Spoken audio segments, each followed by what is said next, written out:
Here's why the month of October could be the most important in Xbox history. Ooh, sorry. Ooh. What is up, y'all? I am Ray, and this is my channel, Xbox Ready, where I get on and I talk about Xbox stuff. The latest news, rumors, pretty much anything I want to talk about, because it's my channel, as long as it's about Xbox in some way. Now, I will say, being an Xbox fan, being an Xbox content creator, it could be interesting. Being an Xbox fan, especially if you've been one for as long as I have, it could feel a lot like rooting for your favorite sports team. There are ups and there are downs. There are some weeks when I hear about some things Xbox is doing and I'm like, why? Why would you ever do that? Then there are other weeks where I'm like, Xbox? Hell yeah, that's pretty cool, man. And this week is one of those weeks where I'm like, hell yeah, that's pretty cool, man. I feel like not a lot of people are seeing it this way, but October has the potential to be a massive, pivotal month for Xbox as a brand because, well, the release of Call of Duty Black Ops 6 is just around the corner. And I know there are people out there that are like, man, Black Ops 6, psh, who cares? Omnidirectional movement, psh, who cares? It's gonna be nothing but sweats and multiplayer. I'm not even gonna try. But the fact is, Call of Duty as a franchise still has a lot of power and influence in the industry. And Xbox has this huge opportunity now that Microsoft owns the publisher behind Call of Duty to boost literally every aspect of their gaming division. It's a pretty safe bet to say Black Ops 6 is gonna sell pretty well. Maybe it won't sell as much as certain other titles or previous entries into the franchise, but I imagine it's still gonna sell pretty damn well. Couple that with the fact that it's gonna be on Game Pass Ultimate day one, we could potentially see a huge amount of new Game Pass Ultimate subscribers just so they can play the game. But Xbox isn't just stopping there. No, they're gonna make sure that you can also stream it through Xbox Cloud Gaming, right? For the first time in Call of Duty history, you will be able to stream Black Ops 6, Modern Warfare 3, and also Call of Duty Warzone through the cloud if you want to. Now, of course, you are going to need Game Pass Ultimate to do that too, which, okay, I could see how that could be a little whack. We have been hearing rumors that they're gonna come out with a cloud streaming tier only. And considering all these other announcements that they've been making about cloud gaming over the past couple of weeks, I imagine that it's gonna come sooner rather than later. But I mean, if you're gonna play multiplayer Black Ops 6, you already need at least Game Pass Core to get Xbox Live. And then even if a cloud gaming tier was only like 12 bucks a month, you're better off just doing Ultimate anyway. It's pretty cool, but have y'all ever tried to play a FPS game through the cloud? Specifically, have you ever tried to play a multiplayer shooter through the cloud, streaming it? I don't know, man. It's not great. The only time I tried it, admittedly, was when I was playing the Master Chief Collection through cloud gaming, and I was on a Halo 3 playlist, and it was a bad time, man. I think my KD was like just something terrible, like 3 of 15. The latency was crazy, the lag was crazy, and on a controller, you're already at a disadvantage when you're playing against PC players who can just instantly snap around and shoot you in the face. The campaign, you know, that's a different thing. That might be okay, but I just cannot imagine it's gonna be a great experience streaming and playing against someone online. This video is brought to you by Manscaped. The Manscaped family is growing once again. That is right. They want to make sure that you have everything you need when it comes to your grooming routine, no matter what part of the body that you're working on. Enter the Chairman. This is the new electric foil shaver by Manscaped, and it may be the last one that you ever need. It's just that versatile. You've got 2 different guards. One, if you want to keep a little bit of that stubble you got going on. If you want a closer shave, you can pop it off. It's super easy. It's magnetic, so it snaps right on and off. It's super secure. You can pop on the 4-foil blade. 4 foils, count them right there. This is something that you can use daily just to keep up a nice, fresh, youthful appearance. But even with a couple of weeks worth of growth, the blades are awesome enough to just like cut right through all that hair. The blade itself is also on a pivot, so it goes along the contour of your face. And it has all of the features that we've come to know and love from Manscaped's other products, like an LED light and a travel lock. If you want to round out your personal Manscaped arsenal, you can go on over to manscaped.com and use my code XboxReady to get 20% off of your purchase, plus free international shipping. Thanks again to Manscaped for sponsoring this video.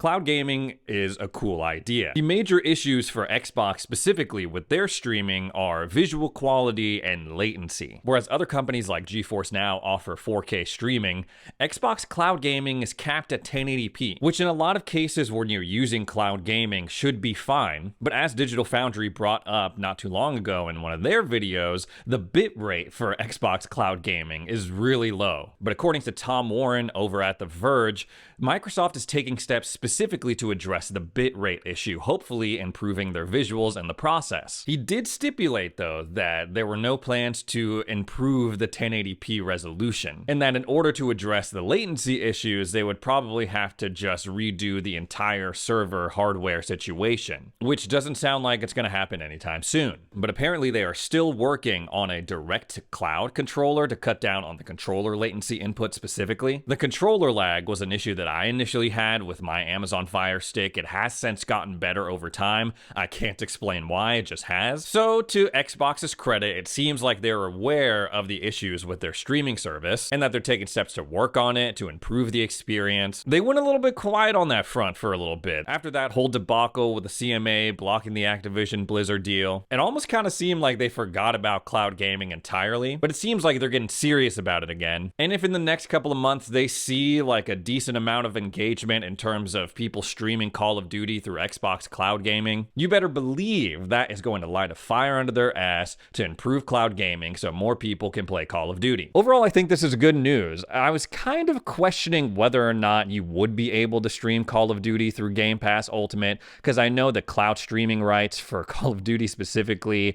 Xbox doesn't even own them. I'm pretty sure Ubisoft still owns them. It's also very interesting timing because just a couple of days ago, they announced that you'd be able to buy and stream games directly to the Xbox app on Android devices. They're going to start testing that out in November with a select few games. I'm wondering if Call of Duty is going to be one of those titles. It should, considering they already have the infrastructure to stream it through Game Pass Ultimate. But that's not it. No, they're also making sure that they have special edition Black Ops 6 accessories to coincide with the launch of the game. And unlike pretty much any other time they do this stuff where they make you submit to like some sort of sweepstakes through their Twitter account, you'll actually be able to buy these. They're coming out with a special standard edition Xbox wireless controller, but also an Elite Series 2. And while they're not putting out a special edition Xbox specifically for Black Ops 6, they are going to have a console wrap, which I think is a way better idea. I like my console wrap. You can see kind of in the background right there. It's the white camo one that they came out with in that initial lineup. But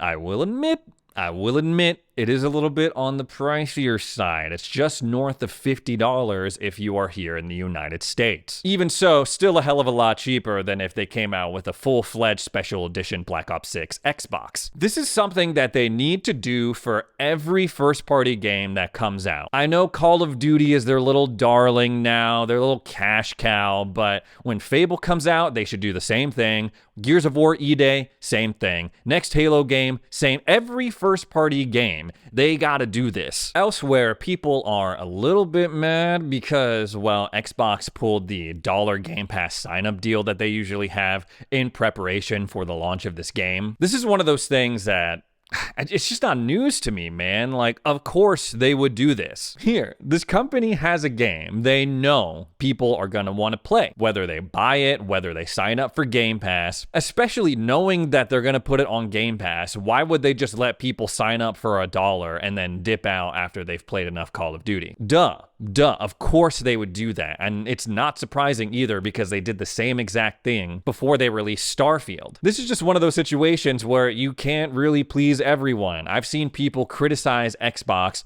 for having the $1 Game Pass sign up in the first place. I've seen them criticize them for taking it away. But I guess if you really want to play Call of Duty Black Ops 6 for $1, then just wait a couple weeks because they're gonna bring it back. Like I just said, they took it away for Starfield, it came back, now they're taking it away again. That's the business. Outside of Call of Duty, we have a lot of other stuff to look forward to as Xbox fans. Lots of cool games coming to our consoles. I've talked a bunch about the first-party games that we have coming up, but earlier today, they also had the Xbox Partner Preview. This was an event where I sat down to watch. I was like, I didn't have a lot of expectations. I don't think anyone did, but I thought it ended up being a really good show. First of all, I am really happy that Remedy as a studio is getting the spotlight that they deserve of lately. The show started off showing the Alan Wake 2 DLC, The Lake House, and they ended the show with FBC Firebreak, which is a multiplayer shooter set in the same universe as Control and Alan Wake. The trailer for this game looked really cool. It had a lot of elements that I really vibed with when I was playing through Control. Obviously, Remedy, they've never done a multiplayer game before, so there are some question marks when it comes to that. But overall, this looks like a really exciting game, and they're saying all the right things for now. They're like,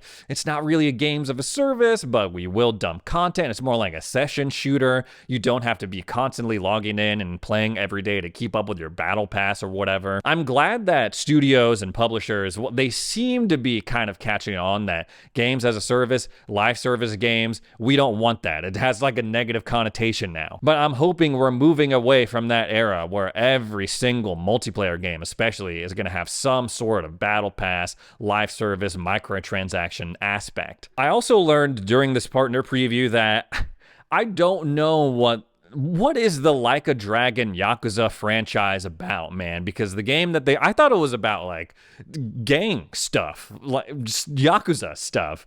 But then they showed off Like a Dragon freaking pirate adventure in this game. I'm like, well, hold on, wait. I think I actually just need to go through and play the games and see what this is about. I was super excited to see Subnautica 2. I didn't play the first Subnautica, but I played Subnautica Below Zero, and I freaking loved that game. It was one of those games where it's like, okay, like I'm going around and I'm exploring. I'm gonna craft myself a bigger oxygen tank, and then it escalates to like I'm in my little rover submarine thing, freaking going into the deepest, darkest parts of the ocean, and I'm running into like literal eldritch beings. I freaking love Subnautica Below Zero, man. It is scary. It has a satisfying game crafting loop, and it is a genius move to add co-op to Subnautica 2. And over on the Xbox Wire, they confirmed that it was going to be playable with up to 4 people. That is going to be so fun. Streamers are going to love it. That first time when you encounter a Leviathan with your friends, it's going to be so memorable. Phasmophobia is finally coming to console. Sure, it may not be as popular a game as it was a couple of years back, but I know that there is a huge audience that wasn't able to play it when it was first becoming popular, when it first came out, because they didn't have a good enough PC. I'm also very intrigued by this Fallen Feathers game, Wuchang Fallen Feathers. It's billed as this action Souls-like game, like pretty much every other game that's coming out nowadays. And yeah, I do see a lot of similarities between this trailer and games in the genre. It's obvious that this is another game like Wolong Fallen Dynasty that's going to require precise timing for parrying and dodging. It has some very flashy melee combinations and magic. There was a point where the main character whipped out a staff that was like a Gatling gun. I thought that was really cool. But while I was watching the trailer, I was like, this looks a lot like Black Myth Wukong. And seeing these intricate animations and graphics in this trailer, and the fact that they can get a game like that running on the Xbox Series X and S, that signals to me that the lack of an Xbox version for Black Myth is more likely because of that rumored exclusivity deal that they have with PlayStation. There was some talk that, oh, they couldn't get the game running on the Series S because of a memory leak issue. But looking at Fallen Feathers, and again, this is just the trailer, Black Myth Wukong is already out, I've played it, I have no idea how similar these games are, but they look similar enough to where it has me thinking, okay, maybe it's not a technical issue that is preventing Black Myth from coming to Xbox. It was also super awesome to see Big Mode Games Animal Well. I've been watching Video Game Donkey for a long time. Not as long as he's been making videos, but since like 2013, 14. I got my wife in on the Donkey bandwagon too after I showed him playing The Last Guardian. We love Donkey in this house, so it was cool to see him get this moment. I like how you decided for the trailer to, promote it like he would on his channel, like Donkey. It was refreshing in this world where it seems that every game trailer is kind of the same, like it's got like the same beats, the same cadence, the same music. I was also kind of surprised because, well, Donkey is, well, he's not one of those creators where his whole channel, his whole content, his whole thing is hating on Xbox, but he makes his dislike for Xbox very well known. He has multiple videos just talking about how much Microsoft and Xbox sucks. So a little bit of irony having his game being shown off during an an Xbox partner preview. It seems like so far the game is a success, and I could not be happier for Donkey, Leah B, and their new child. It's crazy to think that they are parents now. Anyways, guys, that's all the Xbox stuff I have to talk about today. Thanks so much for joining me for another edition of Xbox Ready. If you made it this far into the video, consider subscribing. Help me on my journey to get to 200,000 subs. Thanks again for watching, and we'll see you in the next video.